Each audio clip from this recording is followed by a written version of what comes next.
Works crews are working to repair a water main break in West Baltimore. The break happened near Dukeland Street and Gwynns Falls Parkway, not far from Mondawmin Mall and Coppin State University.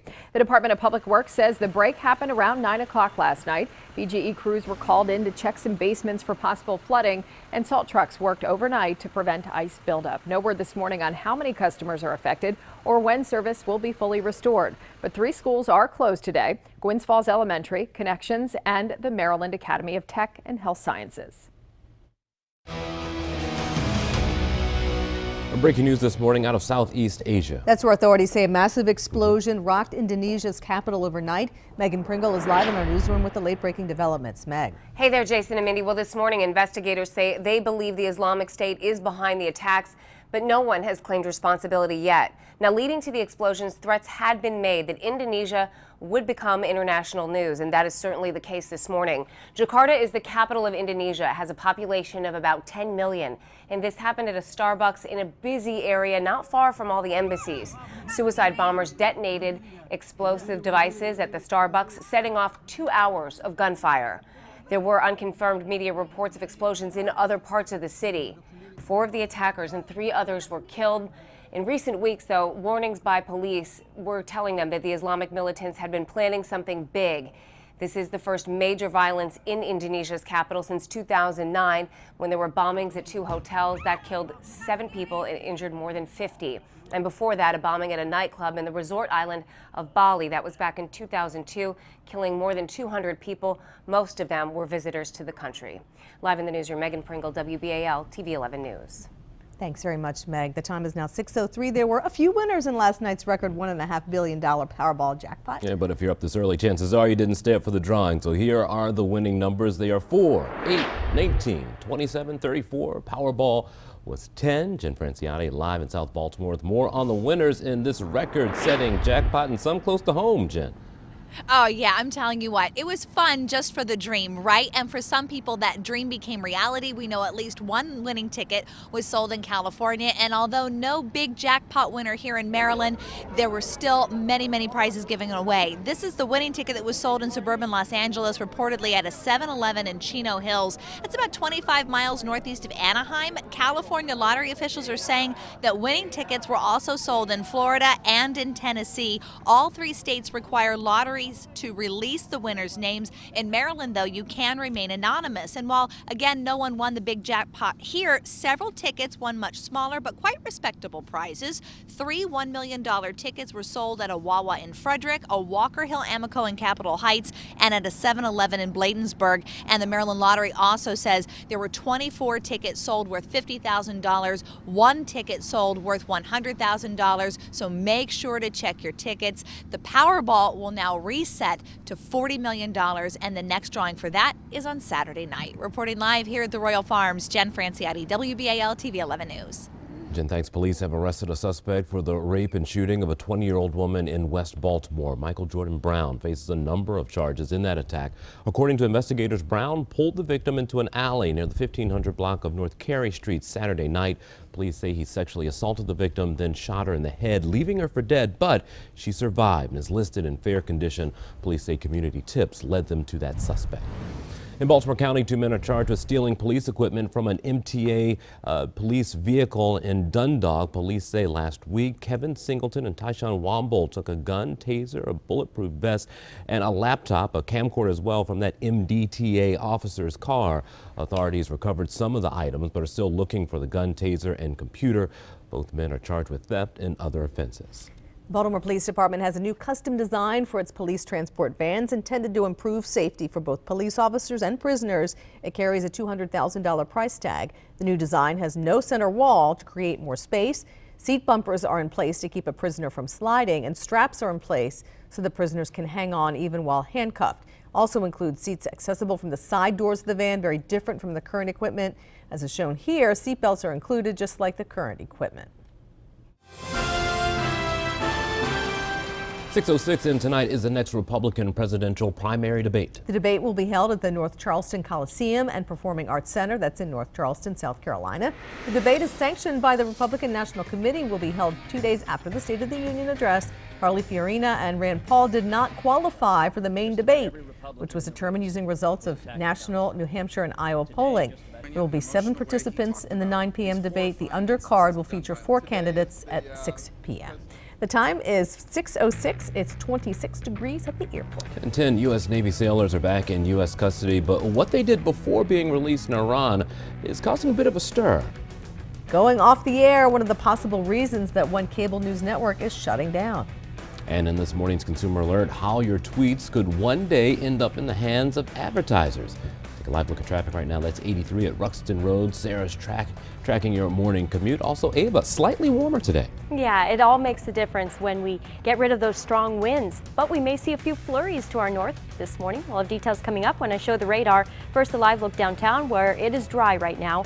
The temperatures are in the 20s, 26 at the airport and 29 at the Inner Harbor, with the winds calm.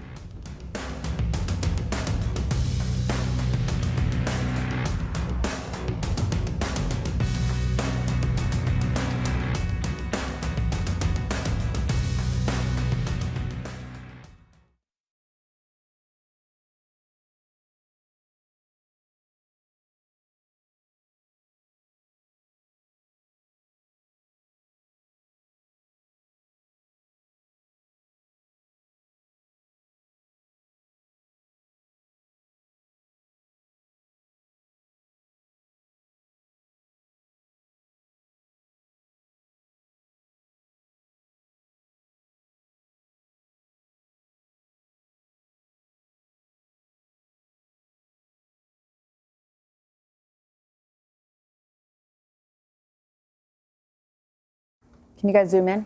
Oh, yes. All right. Thanks.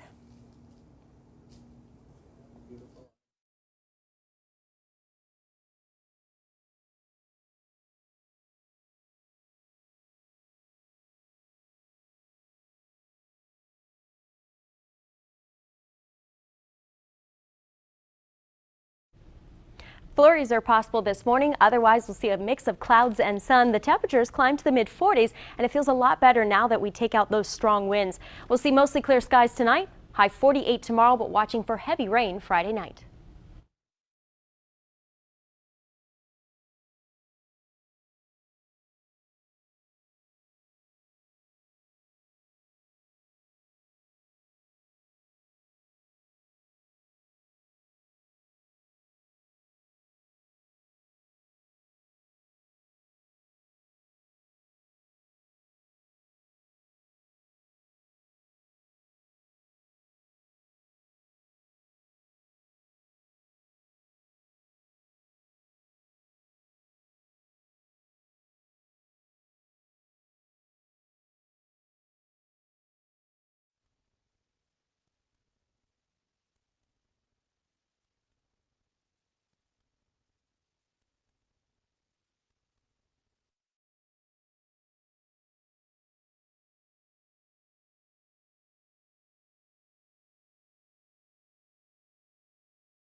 Good morning to you. Sarah Caldwell checking on the southwest side of the Beltway right here at Wilkins Avenue. Inner and outer loops looking good at the moment. No sign of delays on this portion of the Beltway, but we are picking up prior to that in the outer loop right around Security down toward Baltimore National Pike. Let's talk about your ride across the Bay Bridge. You're at 40 miles per hour east on 50, so a little sluggish crossing the bridge. Dukeland at Gwynns Falls along with Calvert at Monument. You still might find some delays because of water main break repairs. The water main has been repaired along Calvert, but seems like they're still doing some road repairs there. 45 miles per hour southbound 895 right before the Harbor Tunnel Toll Plaza. Here's what it looks like leading up to it, so a little sluggish there for southbound motorists. And we're also looking at a smooth start on the north side over toward Towson, 12 minutes. Again, running smoothly at the moment on the west side. We'll let you know when those delays appear. It's the latest on Traffic Pulse 11. Now we check in with Ava. Good morning.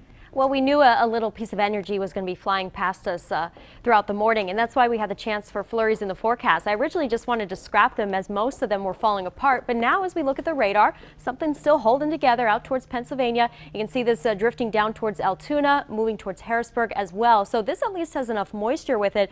It could very well hold together all the way down towards York and then possibly into the northern part of Maryland. At this point, I would only say still mainly flurries. So at that point, I would say most of this probably won't stick much and not enough to cause any issues if it even holds together. Certainly something we'll watch within the next 2 to 3 hours in northern Maryland. Once we get past that, the clouds should break for a little bit of sunshine today. We're going to see dry weather through the rest of your Thursday, first half of Friday as well. And then we have to talk about the rain and rain with the next storm system. That's with much milder air coming into the region. We can see that rain beginning just off the coast of Houston. This is going to drive all the way north into Friday night, form a larger storm system that will cause bigger issues for New England. Temperatures right now are in the 20s, 26 at the airport, 23 in Westminster and Centerville at 26 degrees.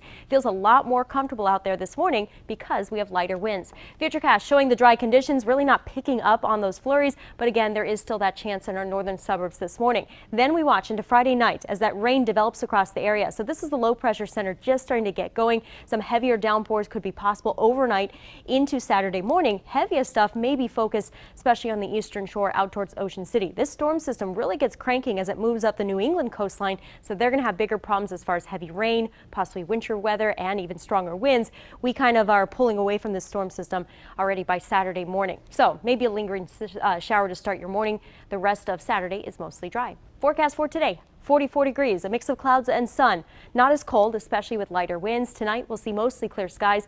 29 for the overnight low. Tomorrow still in the 40s, but with increasing clouds. We're dry through at least sunset. That happens just after 5 o'clock. Then we'll see the chance for rain building into the region. Heavier downpours expected Friday night into Saturday morning. So if you want to go out this weekend, Saturday night looks to be the drier of time periods, but during the day Sunday, we could see some light snow. Temperatures get a lot colder next week. We're in the 20s Monday and Tuesday. Thank you, Ava. The time is now 6:13. Right now, we're going to take a look at what you can see a little later this morning on the Today Show. Natalie Morales joins us live from New York with a preview. Hi there, Natalie. Hey, Mindy. Good morning to you. And coming up on Today, let the search begin. We're live with the new Powerball frenzy underway after winning tickets for that record jackpot were sold in 3 states.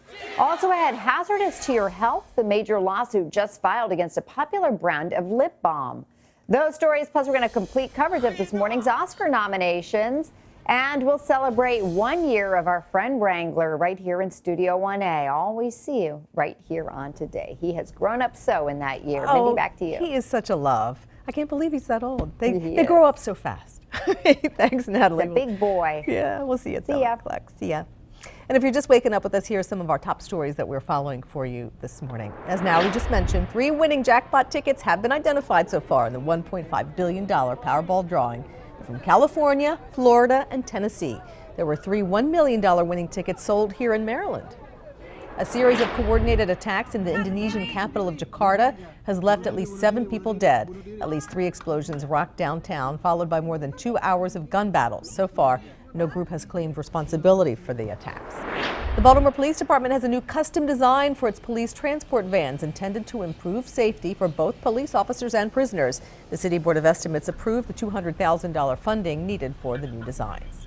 6:14, and today a judge will sentence a woman for her role in the murder of a man in Laurel back in 2014. Police say Amanda Nicole McAdoo pled guilty to first-degree murder in the death of 24-year-old Russell Rowe. Police say Rowe was shot before crashing his car into a tree, died 2 days later. Prosecutors say 4 people intended to rob Rowe of drugs. The convicted gunman is spending life in prison now. Well, one firefighter is being treated for a leg injury sustained during an apartment fire in Prince George's County. According to our sister station in D.C., that 2-alarm fire broke out just before 5:30 last night in Adelphi, just south of the Capitol Beltway. Investigators believe the fire started in one apartment then quickly spread. Officials say some residents had to be rescued from their balconies. In addition to the firefighters' injury, 2 other people suffered minor burns there.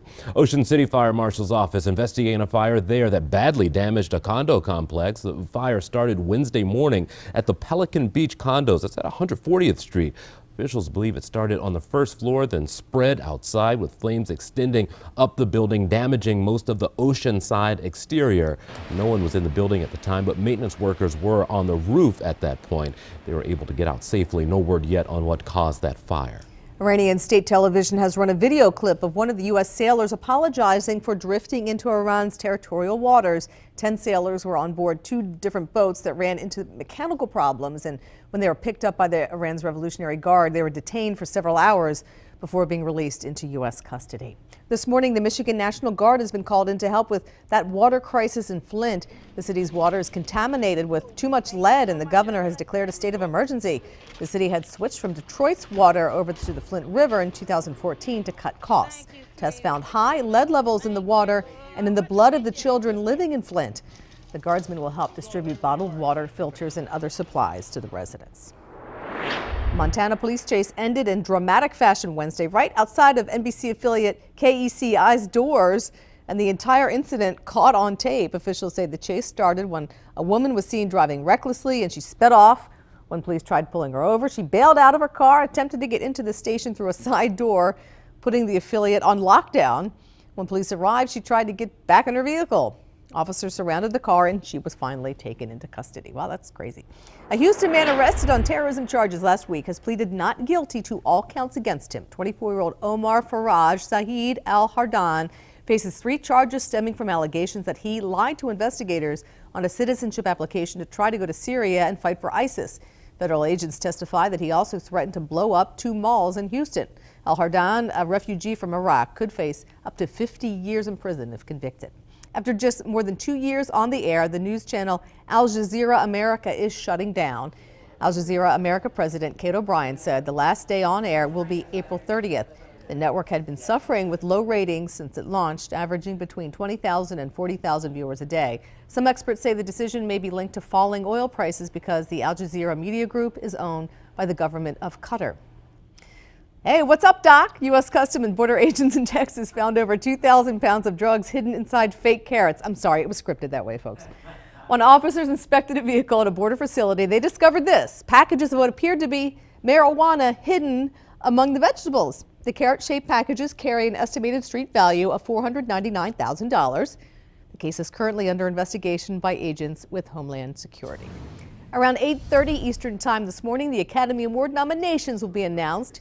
Academy President Cheryl Boone Isaacs will be joined by directors Ang Lee and Guillermo del Toro and actor John Krasinski to announce the nominees from California. Golden Globe winners The Martian and The Revenant, along with Spotlight, The Big Short, and Room, all look for locks for the Best Picture category. The awards will be handed out February 28th. 6:18, and in this morning's Consumer Alert, Walmart recalling thousands of griddles because they can pose a shock hazard. The store is pulling roughly 330,000 rival brand griddles.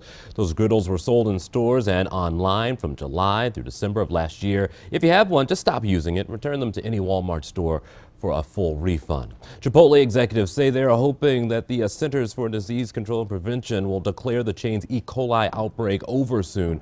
Chipotle's executives met with the CDC last week. That outbreak began in October and infected dozens of people in 9 U.S. states. Chipotle saying that it's taking additional measures now to make sure its food is safe, including having more ingredients go through centralized kitchens.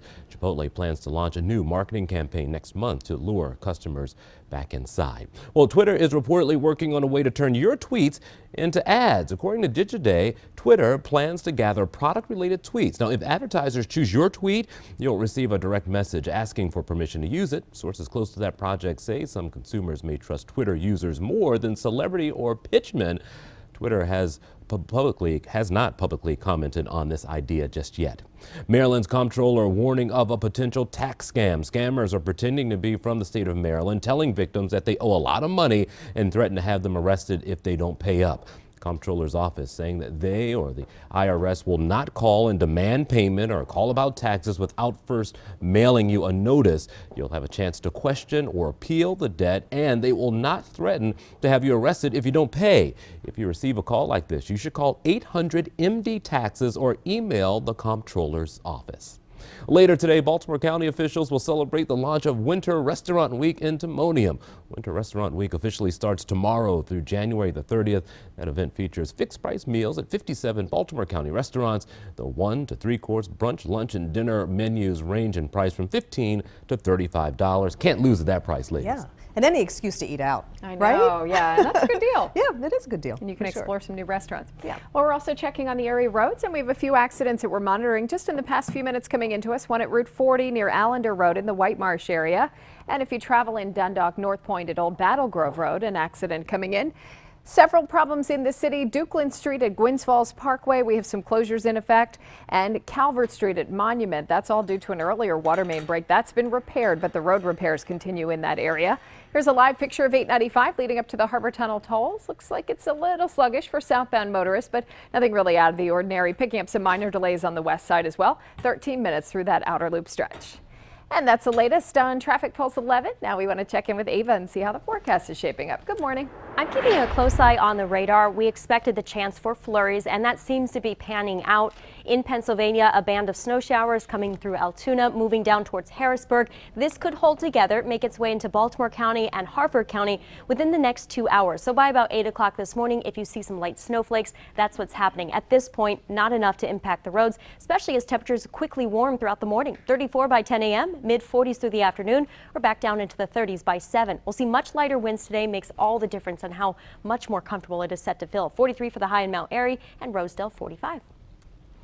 Thanks. 6:22 right now. Buck and Harbs together Yes, for a great John cause. Harbaugh, Bucks together. Spring training a month from Monday. Wow. 82 in I was Sarasota. I knew it was coming. Yes, and an update on Chris Davis when we come back. Okay. First, let's look at last night's winning Maryland lottery numbers. Good luck, everybody.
Now, 11 Sports with Keith Mills. Hey, good morning, everybody. Buck Showalter and John Harbaugh. Their paths have crossed many times. John, of course, been a guest of Buck's at Camden Yards, and Buck has been to quite a few Ravens practices in Owings Mills, but never until yesterday had the two shared a stage together at an event. It happened at CQ Arena in Towson, the Pathfinders for Autism event put on by BJ Surhoff. A lot of mutual respect between the two and a lot going on with both. John Harbaugh getting ready to head to Florida for meetings with Steve Bisciotti. Buck and the Birds getting ready for spring training. And then, of course, there's Chris Davis. The question for Buck, anything new?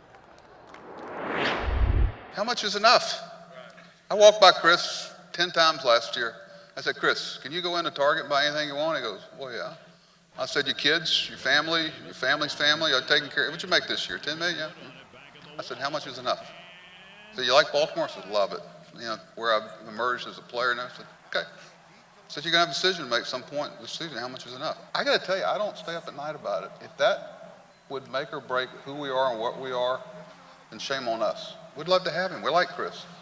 But I guarantee you there's about 3 guys in our AAA team last year really hoping he doesn't come back.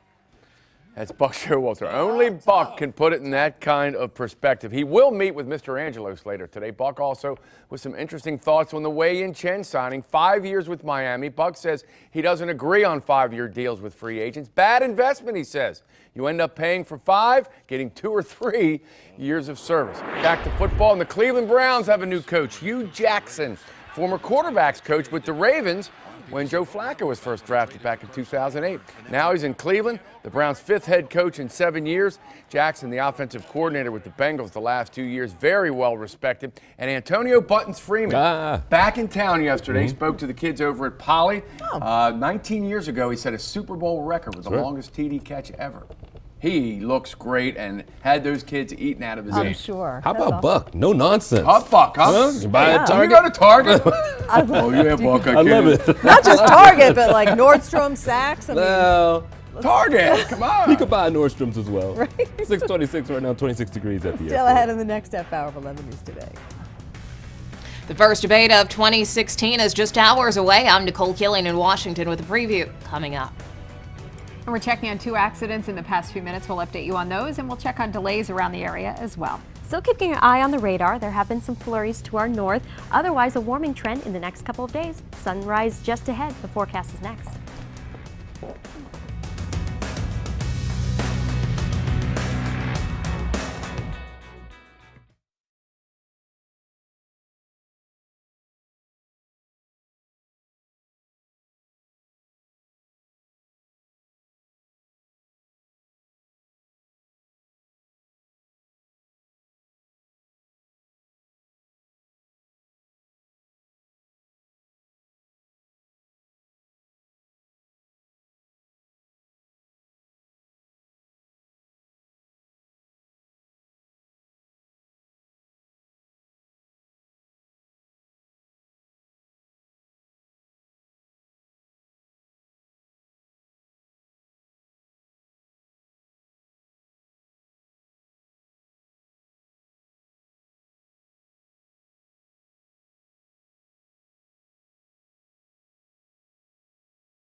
Local, late breaking. This is WBAL TV 11 News Today. The time is now 6:29. Here are some of our top stories. A series of coordinated attacks in the Indonesian capital of Jakarta has left at least 7 people dead. A number of explosions were detonated in the city, followed by more than 2 hours of gun battles. So far, no group has claimed responsibility for the attacks. There were 3 jackpot-winning Powerball tickets in last night's record drawing. They were sold in California, Florida, and Tennessee. Here in Maryland, there were 3 $1 million winning tickets sold in our state. And the nominees are, this morning, the Academy Award nominees will be announced from Hollywood. Comedian Chris Rock will host this year's ceremony. It'll air February 28th. Time right now is 6:30 as we take another live look outside on this Thursday morning. Maybe a flurry or 2 floating by your way. into work this morning. We do want to mention, because of a water main break, there are some school closings to pass along today. Gwynn Falls Elementary, Connections, and Maryland Academy of Tech and Health Sciences are closed because of that water main.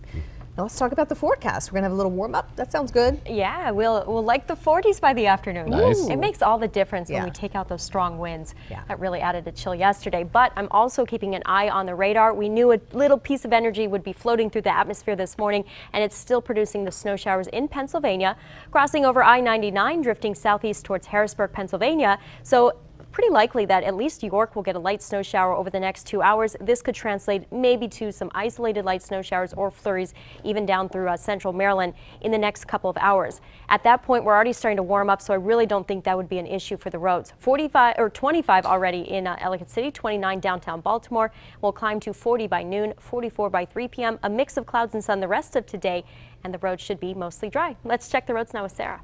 Thank you, Ava. Tracking 2 early morning accidents. If you're heading out the door, we have one coming in right here at Route 40 near Allender Road, so be careful at that location. Another one not far away at North Point and Old Battle Grove Road in the Dundalk area. If you're heading out the door on the north or west side, starting to pick up in volume on the west side. We'll talk about those delays in a moment. First, Dukeland at Gwynns Falls. Be careful. It's where we have water main break repairs happening. And this was a water main break, now just road work repairing the road at Calvert and Monument Street. If you're heading out on the west side, that's what it looks like. Outer loop traffic starting to build there at Security. It's amounting to about a 14-minute travel time, 12 minutes to take you over toward the Harrisburg Expressway from I-95 in the outer loop, and 795 if that's where you plan to travel. Southbound traffic building right around Franklin as you travel down toward Owings Mills. That's the latest on Traffic Pulse 11.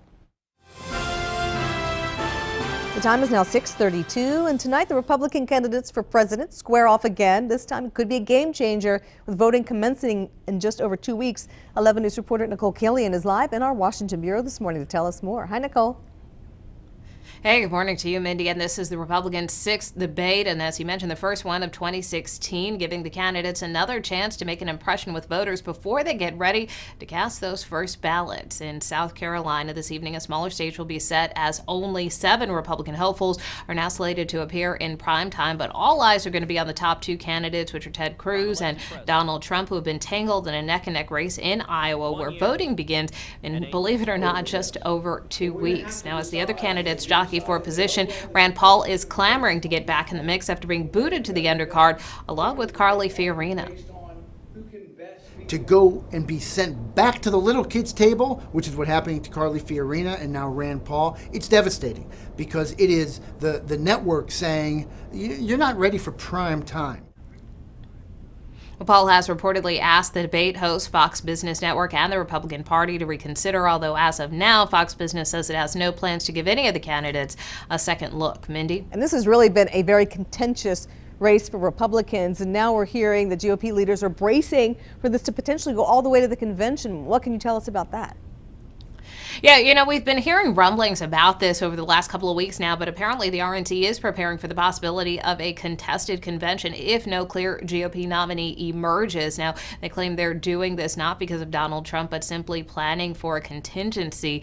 Currently, RNC officials are holding a winter meeting down in South Carolina, so later today they are expected to hold a briefing to outline some possible scenarios. Mindy? Nicole Killian live in our Washington bureau. Thank you, Nicole. Republican presidential candidate Ted Cruz failed to disclose a federal fundraising reports that he relied on $1 million in loans to help finance his 2012 Senate campaign. The borrowed money included a sum from Goldman Sachs, where his wife Heidi is an employee.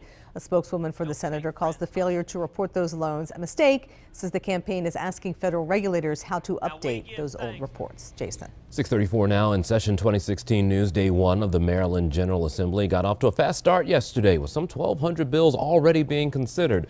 Some of those bills address the state budget, tax relief, and mandated paid sick leave.